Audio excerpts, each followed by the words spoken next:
ప్రవహించే నదిలో తలనీలాలు వేస్తే ఏమవుతాయి? తేలుకొని కొట్టుకుంటూ వెళ్ళిపోతాయి.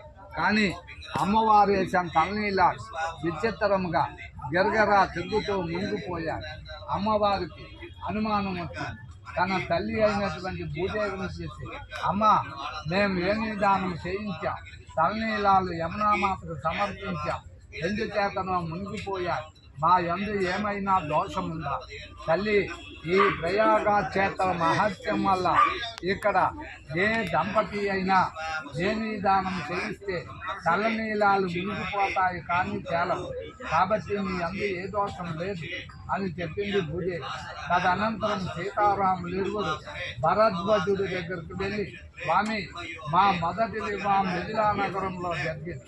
ఈ రెండవ వివాహం ప్రయాగలో ఉన్నటువంటి భరద్వాజుడు నువ్వు చేశావు. కాబట్టి నీకు ఏ దక్షిణ తాంబూలాలు కావాలో కోరుకోమన్నాడు శ్రీరాముడు. అయితే భరద్వాజుడు అన్నాడు, సప్త ఋషాయ బ్రాహ్మణ దంపతి భోజన భుజ్యమం సంప్రదాయం. ఈ వివాహ సమయంలో ఈ ప్రయాగలో 7 బ్రాహ్మణ దంపతులకు మాత్రమే భోజనం. ఈ సమయంలో గోదానం చెయ్యదు, భూదానం చెయ్యదు, సువర్ణ దానం కూడా చెయ్యవద్దన్నారు.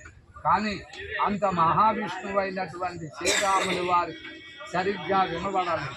గమ్ముని కమండలము తీసుకొని ఇక్కడ భూదానము చేస్తూ గృహాన్ని నిర్మించారు. దాని ఫలితమే సీతా వియోగమని రామాయణం చెప్పబడుతుంది. సీతారాములు వేరుగా ఎందుకైపోయారు?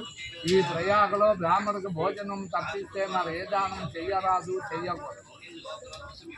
అనాదిగా వస్తున్నటువంటి ఆచారం చెప్తున్నా. ఈ సంస్థలో మీరు ₹1,00,000 కట్టినా ఇక్కడ చేయించే బ్రాహ్మణులకు అన్నదానం చేసే ఆచారం